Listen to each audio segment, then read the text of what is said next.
Saya sudah menikah dan selama 9 tahun belum dikaruniai anak. Sudah banyak yang saya dan suami saya lakukan, baik ikhtiar medis maupun non medis, dan banyak juga cacian, hinaan, banyak sekali sudah kami alami berdua. Hingga dalam waktu 1 tahun terakhir ini kami berdua memutuskan untuk tidak melanjutkan program lagi, dan kami berdua pasrah. Bahkan di dalam doa kami yang pada saat 8 tahun terakhir itu selalu meminta diberi keturunan. Tapi dalam 1 tahun ini kami di dalam setiap berdoa hanya meminta ketenangan hati dan keikhlasan dalam menjalani hidup ini. Dan kami meminta mudah-mudahan Allah selalu memberikan kabar baik kepada kami, entah itu diberikan keturunan atau kabar baik apapun.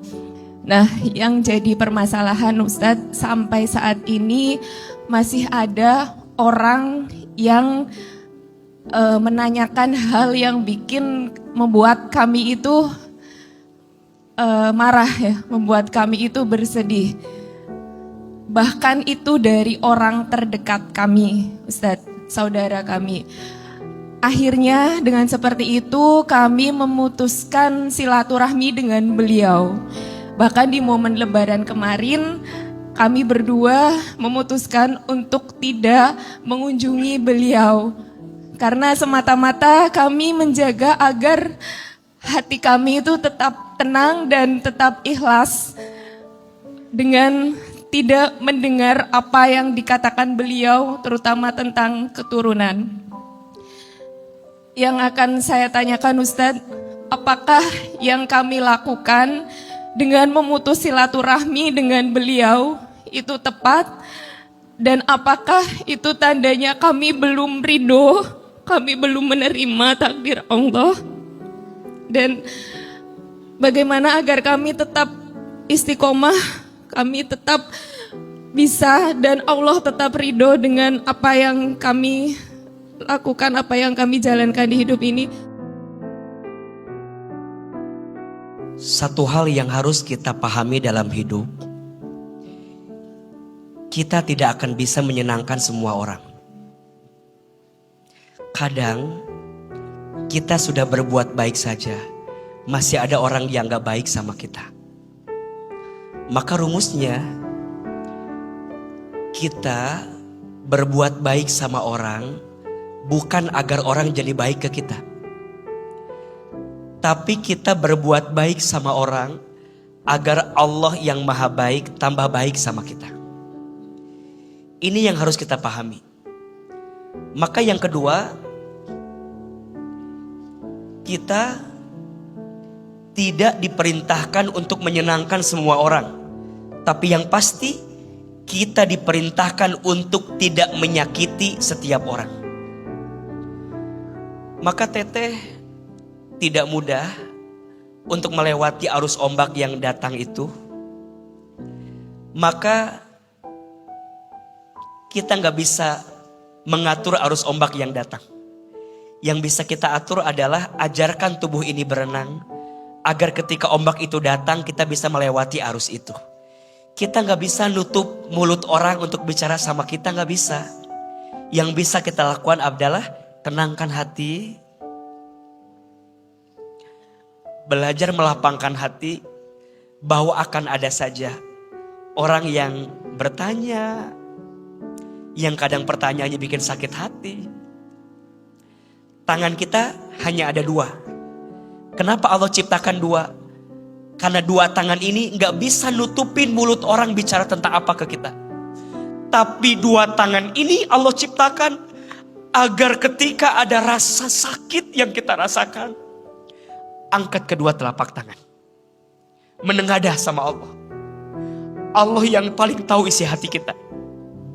Biar Allah nanti yang menjawab rasa sakit yang kita rasakan dengan kebahagiaan yang akan Allah berikan untuk kita. Dan ingat ya, kepada semua yang hadir, Jangan terlalu sibuk bertanya kepada seseorang tentang sesuatu yang hanya Allah paling tahu jawabannya. Pertanyaan terkait kapan menikah, kapan punya anak, mana calonnya, hati-hati. Untukmu itu terkesan basa-basi dan sederhana, tapi bagi sebagian yang lain boleh jadi itu luka hati yang paling dalam, karena mereka sedang diuji dengan ujian itu. Maka di antara adab yang perlu kita belajari, izin ya, kita itu harus belajar. Jangan terlalu mengumbar sesuatu yang kita anggap kebahagiaan, tapi di mata orang lain boleh jadi luka hati yang mereka rasakan. Maka dalam Islam gak boleh mengumbar, mohon maaf, gak boleh mengumbar keromantisan dengan pasangan di depan orang yang belum punya pasangan.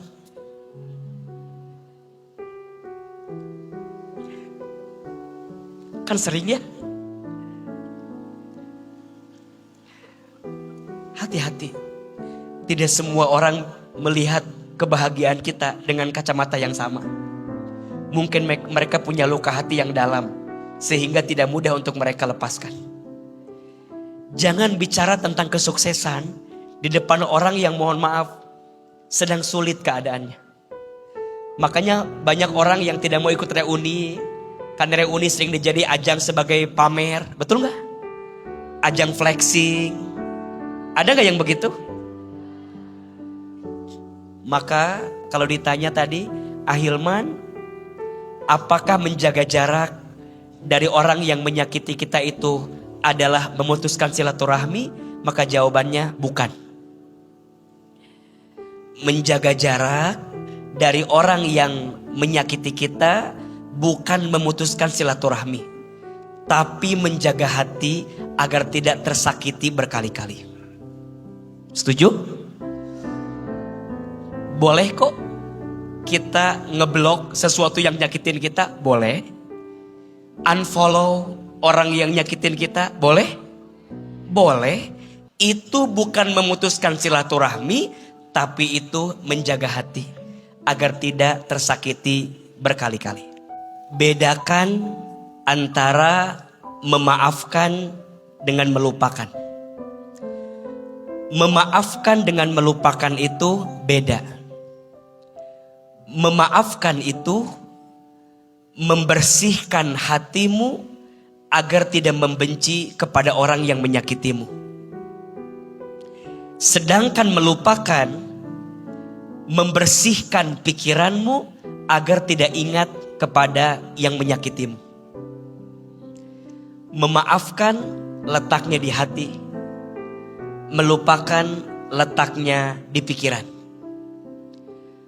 Walaupun belum bisa melupakan, pelan-pelan mulai dengan memaafkan.